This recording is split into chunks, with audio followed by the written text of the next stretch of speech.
Bonjour à tous, nous sommes aujourd'hui Gare des Brotteaux, au Barieux Club. Nous allons rencontrer Bertrand Dalle. What up? Hey, yo, SB. Yo, please head, trim my bruises up, smiles. This one's for Queens. This one's for Brooklyn. Donc nous sommes aujourd'hui Gare des Brotteaux, au Barieux Club, avec Bertrand Dalle, qui a bien voulu répondre à nos questions. Alors Bertrand, quel est ton parcours ? Alors mon parcours, moi j'ai commencé, je me suis mis à mon compte en 1995, donc j'avais 19 ans, et j'ai commencé par un magasin de sport, donc ce qui n'a rien à voir avec ce que je fais aujourd'hui, ouais, la nuit. Tout simplement parce que j'avais fait un apprentissage dans le sport. Donc j'ai décidé de monter mon magasin à 19 ans, et j'ai fait 3 ans de magasin de sport, ça s'est plus ou moins bien passé. On va dire que c'était une bonne expérience, quoi. Et parallèlement à ça, j'avais une association où j'organisais des soirées en discothèque. Au fur et à mesure des années, les soirées sont très bien passées, j'ai eu du monde et on a eu l'idée à la fin de monter un pub. D'accord. Voilà. Et donc le premier établissement ? Alors, premier établissement de nuit, c'était le Mi-Barrio, rue Longue à l'époque. Mais avant ça, on a monté avec mon associé Fétri, on a monté un bar étudiant, une sorte de bar sandwich étudiant, quoi. Qui se trouvait où ? Qui se trouvait au Point du Jour dans le 5e. D'accord. Voilà. Alors le Barieux Club est né il y a déjà 3 ans. Un peu plus de 3 ans. Un petit peu plus, voilà, maintenant qu'on est en 2013. Ouais. Alors comment est-ce que ça a commencé ? Déjà pour le lieu ? Le Barieux Club, il n'aurait pas pu exister si le Mi-Barrio n'avait pas existé avant. Oui. Parce que le Mi-Barrio, donc ça fait 12 ans qu'on le tient. Et le Mi-Barrio, c'est vraiment un établissement purement latino, vraiment salsa, avec des cours de salsa, de la restauration d'Amérique latine. Et on s'est aperçu en fait qu'on avait beaucoup de clients qui venaient parce qu'ils aimaient le Barrio, mais qu'au bout d'un moment, le côté 100% salsa, il manquait quelque chose. Oui. Il y a des gens qui n'adhèrent pas à passer une soirée 100% salsa, ça peut être ce que je peux comprendre d'ailleurs. Et on s'est dit, il faudrait monter un établissement latino, à trame latino, mais un peu plus généraliste et plus grand public, on va dire. Voilà. Donc on a eu l'idée de monter le Barieux Club. Et au Brotteaux parce que Vous avez eu la chance déjà de trouver un on établissement. a eu l'opportunité de venir ici et on était persuadé que par rapport à l'offre de la Gare des Brotteaux, on allait apporter quelque chose de différent. Voilà, je ne serais pas venu Gare des Brotteaux pour faire un produit similaire aux concurrents à côté, puisqu'il y a des gros établissements et des beaux établissements, et on s'est dit qu'on apporterait quelque chose de différent, qui est dans la tendance, c'est un peu soleil, un peu latino, un peu festif. Voilà. Donc on en vient du coup à ma troisième question, qui est donc que le Barieux Club est une référence en matière de musique latine. C'est un vrai parti pris de votre part ? Oui, clairement, c'est un vrai parti pris. En tout cas, on s'est se différencier de ce qui se fait déjà à Lyon. Pour se différencier, c'est sûr, et je pense que ça draine une clientèle qui est peut-être plus festive, plus métissée, plus mélangée, qui me correspond plus. Donc voilà, effectivement, on est en même temps, on est clairement dans la tendance, quoi. On est dans les années, oui, bien sûr. Alors justement, quel est ton style de musique à toi, Bertrand ? Moi personnellement. Oui. Qu'est-ce que tu écoutes dans la voiture, chez toi ? Moi, dès que je sors du Barrio, en fait, je coupe complètement avec la salsa, parce que ça fait 12 ans que j'en entends tous les jours. J'apprécie la salsa maintenant depuis le temps, mais j'écoute du rock, moi, beaucoup de rock. D'accord. Rock, pop anglaise, voilà. Et pourquoi ne pas avoir monté justement un établissement ? Mais c'est une très bonne question, parce qu'au début, moi quand j'ai voulu monter un pub, je me suis dit je vais monter un pub anglais, un pub rock. Et en regardant ce qui se faisait sur Lyon, il y en avait plein.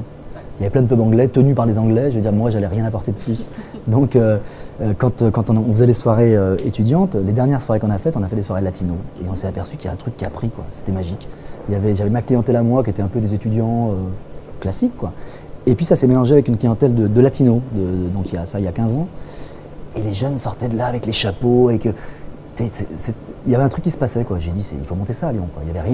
À l'époque, il n'y avait rien de vraiment sérieux au niveau latino, quoi. Ça n'existait pas. On s'est dit il faut monter ça. L'effet de mode et donc était encore là, quoi. Ouais, tout à fait. Et la mayonnaise, c'était même loin de l'effet de mode, mais la mayonnaise a pris. Les gens sortaient de là en disant putain c'est formidable, on n'est pas à Lyon. Enfin, on a vraiment eu des super retours, donc on s'est dit il faut faire ça, quoi. Faut faire ça. Alors justement, quel type de clientèle touchez-vous ici au Brotteaux ? Contrairement, je dirais, plus au Mi-Barrio, sur la presqu'île. C'est différent. Alors, dans ce qu'on recherche comme clientèle, je pense comme beaucoup de patrons d'établissements qui montent un truc, on aimerait avoir la clientèle 35-50, haut de gamme. Il s'avère que pour avoir un établissement ouvert toute la semaine et générer du monde, c'est quasi impossible. Donc, nous, notre politique ici, c'est d'avoir une clientèle mélangée, mais qui corresponde quand même au quartier. Il faut s'adapter quand même au quartier dans lequel on est, c'est-à-dire qu'on est dans le 6e.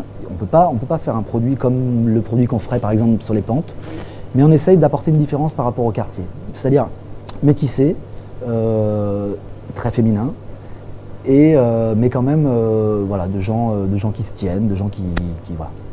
C'est ce qu'on recherche. Mais le toujours côté un peu chic de la gare des Bretons. Ouais, le côté chic plutôt dans l'esprit quoi. Oui. Le côté ouais. Pas forcément dans le style vestimentaire. Pas forcément pas forcément dans le costume, mais dans l'esprit. Ouais. Très bien. Alors quel est ton meilleur souvenir de soirée? Mes soirées personnelles? Oui. Que ce soit ici ou ce que tu as pu faire avant, ou même ado.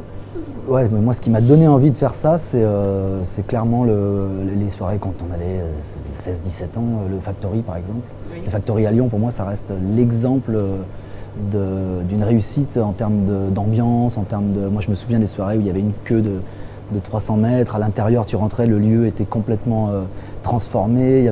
Il se passait toujours quelque chose, quoi. Et surtout, ce qui se fait, à mon avis, de moins en moins à Lyon, c'était très mélangé. C'est-à-dire que tu pouvais passer une soirée avec...